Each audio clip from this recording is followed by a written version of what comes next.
Alright guys, bismillahirrahmanirrahim. Assalamualaikum, salam sejahtera. Bertemu lagi kita dalam Bycam Studio, informasi bola sepak terbaik untuk anda. Jadi untuk video kali ni aku nak bercerita ngomong tentang 4 pemain naturalisasi keturunan kacukan daripada Indonesia yang bakal memperkuatkan timnas Indonesia pada tahun ini.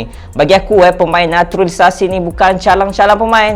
Mereka sememangnya cukup mantap. Jadi sebelum tu aku nak bagi tahu ada perbezaan menggunakan term naturalisasi untuk kedua-dua negara, which Malaysia dan juga Indonesia. Untuk Malaysia, term naturalisasi tersebut diberikan kepada pemain yang langsung tiada darah Malaysia, which pemain tersebut telah duduk 5 tahun di Malaysia seperti Di Paula, Liridon dan juga Sumareh. Tapi untuk pemain yang ada darah Malaysia, mereka diberikan term keturunan ataupun kacukan. Berbeza dengan Indonesia, yang mana term naturalisasi tersebut diberikan kepada pemain yang still ada keturunan Indonesia ataupun negara lain, dan juga pemain yang telah tinggal 5 tahun. So ada perbezaan term naturalisasi. Mungkin ada yang confuse antara Malaysia dan juga Indonesia. Jadi tanpa membuang masa, mari kita kenal pemain yang pertama. Yang pertama adalah Sandy Walsh, berusia 26 tahun.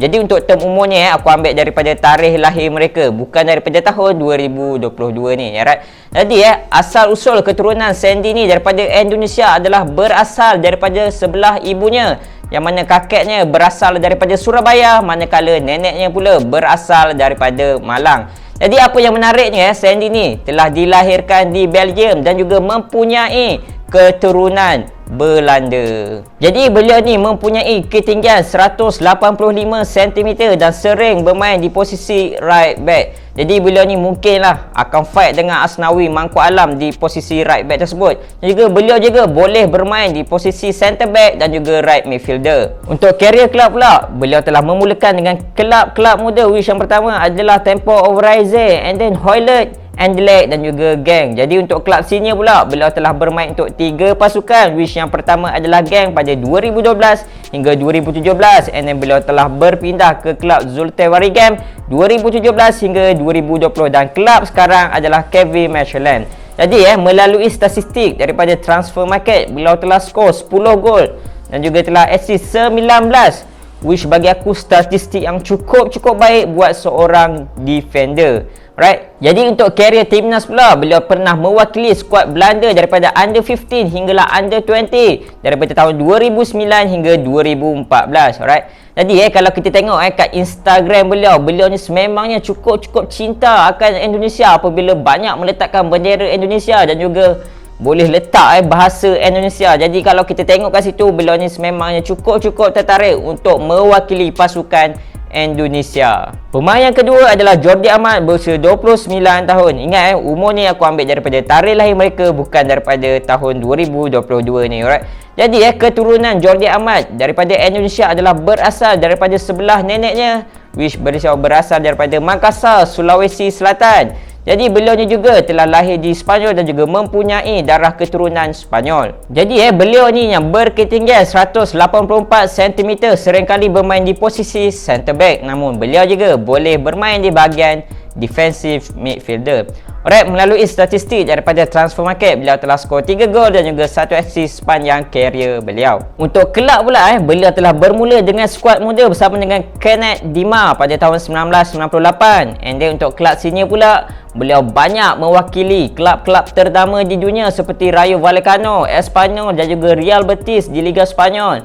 And then beliau telah berpindah di Swansea City. Di sinilah nama beliau cukup naik, nama beliau cukup terkenal di seluruh dunia. And then untuk tahun ni pula, beliau telah bermain di Liga Belgium bersama dengan pasukan UPenn. Untuk karier timnas pula, beliau pernah mewakili Spain Under 16 sehinggalah Spain Under 21 daripada tahun 2008 sehinggalah 2014. Right, jadi ada beberapa fakta menarik yang mana beliau ni juga pernah dilatih bersama dengan Luis Milla, mantan coach Indonesia Under 23, ketika mereka bersama-sama dengan timnas Spain Under 21, dan juga beliau juga pernah dilatih dengan jurulatih yang cukup baik, iaitu Mauricio Pochettino, ketika mereka bersama di Espanyol. Pemain yang ketiga adalah Miss Higgins yang baru berusia 20 tahun. Pemain yang masih muda dan mungkin akan menjadi aset yang cukup penting untuk pasukan Indonesia kelak. Jadi Miss Hilgers ni dikatakan mempunyai keturunan Indonesia berasal daripada sebelah ibunya yang lahir di Manado. Jadi beliau ni juga telah dilahirkan di Belanda dan juga mempunyai kewarganegaraan negara Belanda. Jadi pemain yang berketinggian 183 cm ini sering kali bermain di posisi centre back.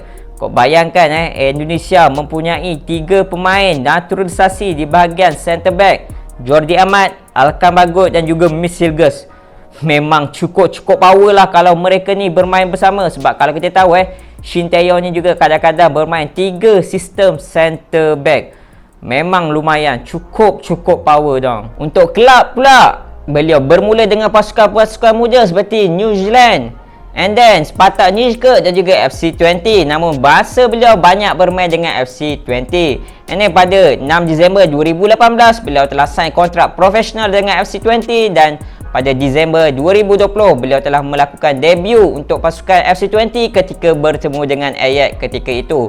Untuk timnas pula, beliau masih belum pernah mewakili timnas Belanda. Jadi untuk timnas Indonesia ni adalah negara pertama yang bakal Miss Hilgers mewakili untuk bermain dengan pasukan timnas. Jadi untuk statistik pada 2021-2022 ni beliau telah bermain 17 game dengan telah skor 1 gol dan juga 1 assist, yang mana bagi aku adalah statistik yang cukup baik dengan usianya masih muda. Beliau mampu bermain banyak game untuk pasukan utama FC20. Alright.